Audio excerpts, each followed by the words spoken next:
Today, I'm going to show you guys how to fix an HP laptop or desktop computer stuck on preparing automatic repair, attempting repairs, diagnosing your PC, or endlessly restarting. This guide covers Windows 10 and Windows 11 automatic repair errors, startup recovery tools, boot troubleshooting, and solutions to restore your HP computer back to normal operations. This tutorial should hopefully be able to resolve your issue. So for this tutorial demonstration, I'm going to be using a bootable Windows 10 media source. So I have already used the Windows 10 media creation utility, downloaded the Windows 10 ISO from there, and then put it onto a DVD in which I'm about to boot my computer off of. So this will also work for USB flash drives as well, so long as the size of the drive is large enough. So I believe it has to be about 4 to 5 gigabytes at the least. So preferably if you have an 8 gigabyte free flash drive, this tutorial probably would work best. If you don't have a DVD, keep in mind you're probably going to have to clear everything off of that USB flash drive because it will clear anything that's currently stored on there if you choose to go that method. And you might be able to actually load some of the automatic repair utility options if you're able to boot to the troubleshooting screen we're about to go to. But if you're unable to get into any of the troubleshooting options you see in this video without going out and getting the tool, I will have links in the description of the video for both the tool and how to create the utility, so how to go through the download and installation process of burning it to a DVD. So I have both of those in the description of the video. You're more than welcome to check that out. So I just want to cover all of our bases with that. So here I'm at the boot menu. You will have to look up your specific computer on the internet. So typically to access the BIOS settings in order to change the boot order or to enter the boot menu, it will be one of the keys along the top of your keyboard. So either one of the function keys or the escape key. In my case, it's the escape key, but it could also be the F2, the F6, F8. It really depends on your specific computer, so I don't really want to tell you guys it's one thing when it could be a couple different things. So you might have to look into that if you're unsure, but we're going to be booting off of a DVD, like I said, that I have the Windows 10 Media installation off of. So I'm going to use my arrow keys to select over the CD-ROM drive. Again, this screen might look a little different for you guys, but the whole purpose of what I'm doing right here is that I've already burned the Windows 10 installation files, so as if we were going to install Windows 10, except we're going to be using the repair functionality that's built into that tool. So I'm going to select the CD-ROM drive to boot the Windows 10 information off of. So it might take a second to load here. Press any key to boot from CD or DVD. Again, this should work for USB flash drives as well. I'm seeing an increasing number of computers that do not have optical drives in them. So I have mixed feelings about that. But right now, as we can see, we are booting the tool, or we should be booting off of the tool. So just give it a moment to load here.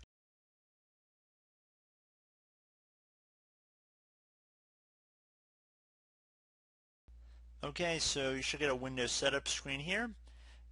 It doesn't really matter what's up here. You can keep it as whatever your language is. Probably be preferred, to be honest.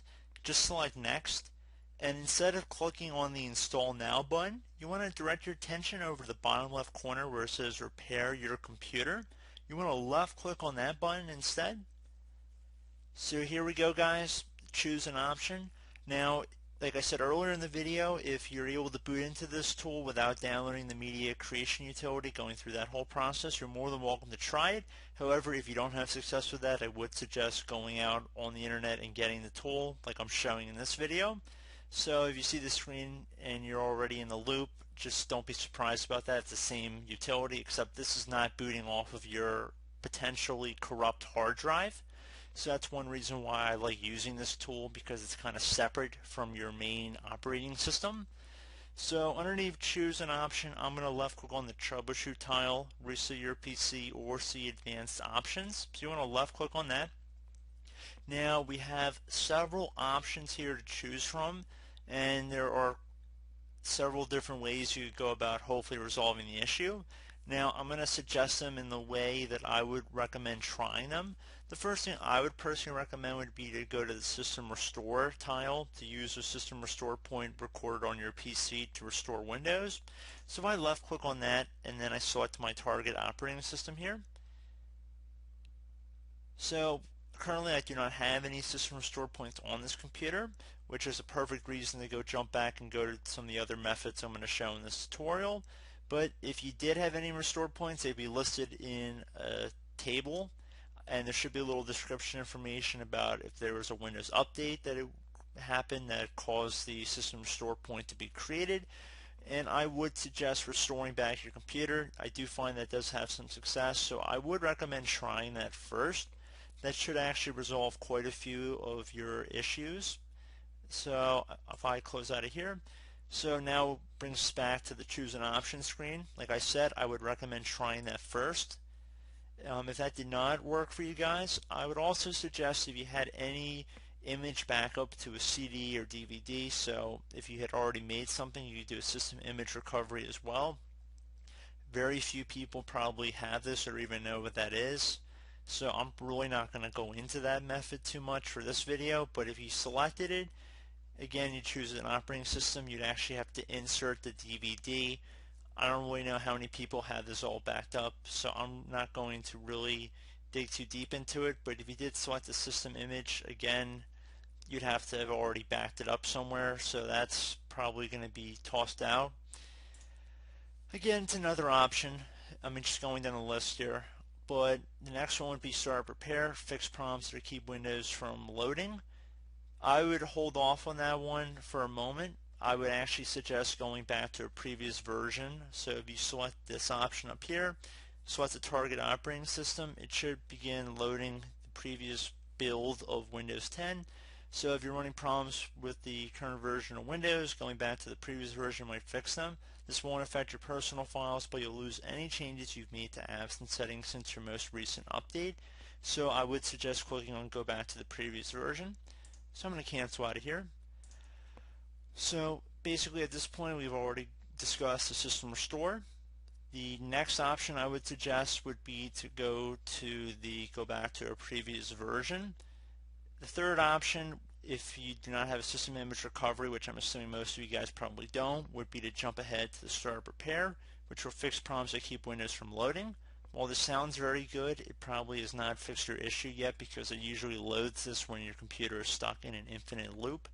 So if I selected that just for the sake of this tutorial and then we selected Windows 10, it's going to go through the diagnosing our PC. Now I would give this a couple minutes here to run, and I do want to keep it on the screen just so you guys get a feel for how long it actually will take, because it will take a little bit of time, not that long, but I will jump back in with the narration once we get to some screens that require some explanation or something to be addressed.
Okay guys, so we can see that we are booting into our Windows desktop now. So if that still did not resolve the issue, I'm going to jump back into the troubleshooting utility and I'll be back in a moment. Okay guys, so now that we're back on the advanced options screen, I'm going to jump over to the command prompt. So assuming nothing else worked for you and you don't have any other backups, I would suggest this before doing a complete factory reset. Now, like I've stressed in my comment section, I've stated in other videos as well, your data and your files might already be gone before even watching this video.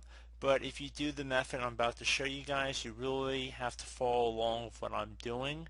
It's really important you do, and there's no guarantees at this point or even when you start watching this tutorial, to be honest with you, because I don't know what the situation was that brought you to this video, but this is definitely a little bit more in depth here, so if you're not comfortable, that's fine. But we're going to jump into it though. I do want to put this out there because this has helped quite a few people before from what I've seen. So I'm going to jump into that. So I'm going to select command prompt here. Okay, so now in our elevated command line window, you want to type in whatever drive letter Windows is installed on. Most people should be the C drive. However, in my case, my Windows installation is on my D drive. So I'm going to tap the D key on my keyboard and then do a colon, so one dot on top of another dot, and then you want to hit enter.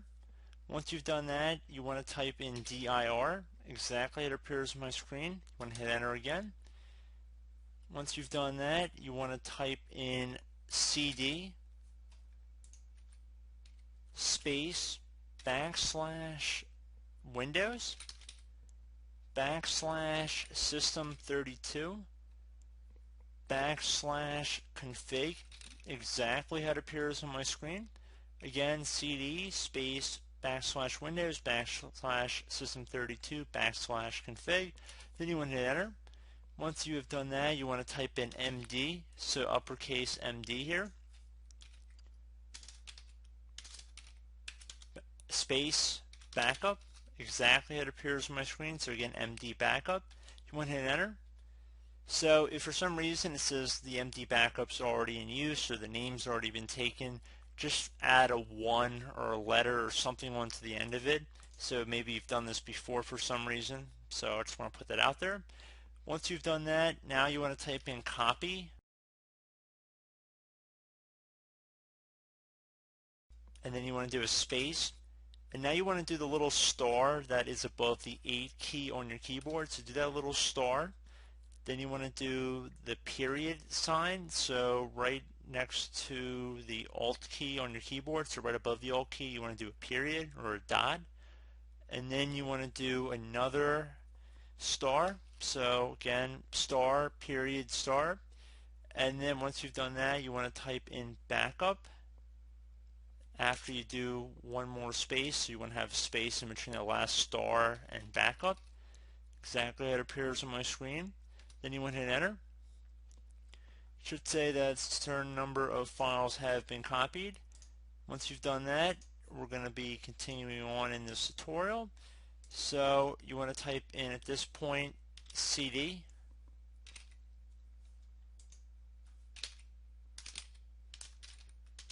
and then space regback, so REGBACK,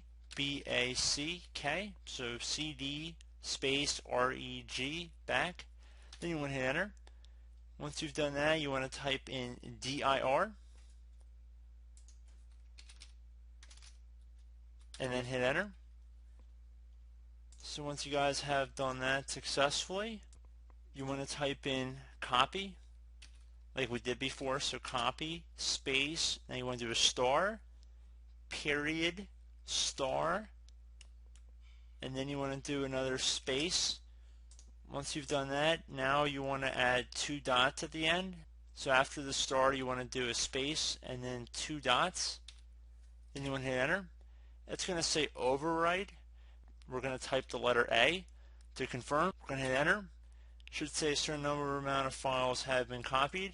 Once you've done that, you can just type in exit into the command prompt here, restart the computer, and hopefully you should be good to go.